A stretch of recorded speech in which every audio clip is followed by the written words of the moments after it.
एगो भोजपुरी का गीत जिंदगी का है और में दर्शन भी है, सुनी सब बहुत अच्छा लगी।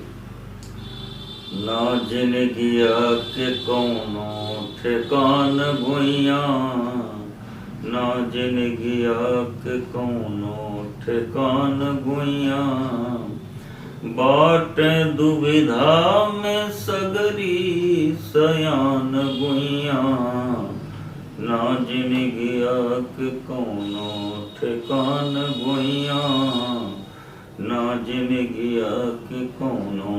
धरती के ओठ सुखल सावन न बरसे, धरती के ओठ सुखल सावन न बरसे, दोपहरिया सूरज किरनिया के तरसे, दोपहरिया सूरज किरनिया के तरसे, कतहीं गुण बाट कतहीं ज्ञान गुइया, ना जिंदगिया के कौनो ठेकान गुइया, ना जिंदगिया के कौनो।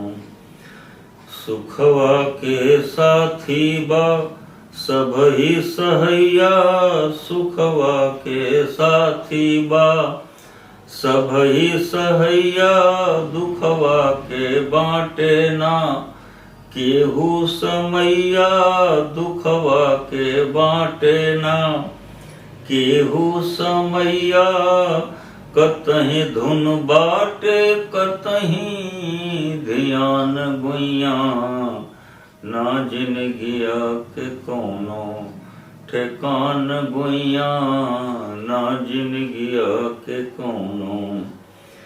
बेकाबू भैले भंवर बीचे नैया, बेकाबू भैले भंवर बीचे नैया, पतवार बिन बाटे बेकल खेवैया, पतवार बिन बाटे बेकल खेवैया, कतहीं नुस्खा बा कतहीं निदान गुइया, ना जिंदगिया के कौनो ठेकान गुइया, ना जिंदगिया के कौनो। जिंदगी के मैंने दिया है कि नदी से और सागर के बीच में जिंदगी है।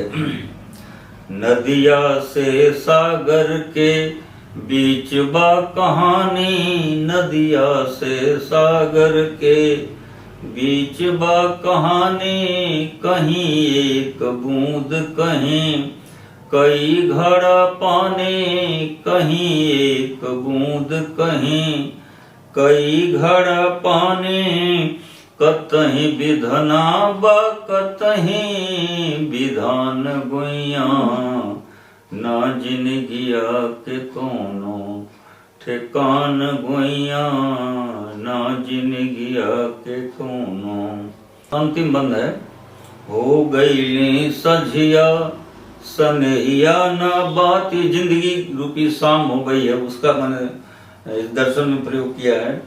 हो गई सझिया सनहिया ना बाती, हो गई सझिया सनहिया ना बाती, रहली अनेरिया ना पढ़ पौली पाती, रहली अनेरिया ना पढ़ पौली पाती, कतहीं पथ बाट कतहीं पयान गुइया, ना जिंदगिया के कौनो ठेकान गुइया, बाट दुविधा में सगरी सयान गुइया, ना जिंदगिया के कौनो ठेकान गुइया, ना जिंदगिया के कौनो।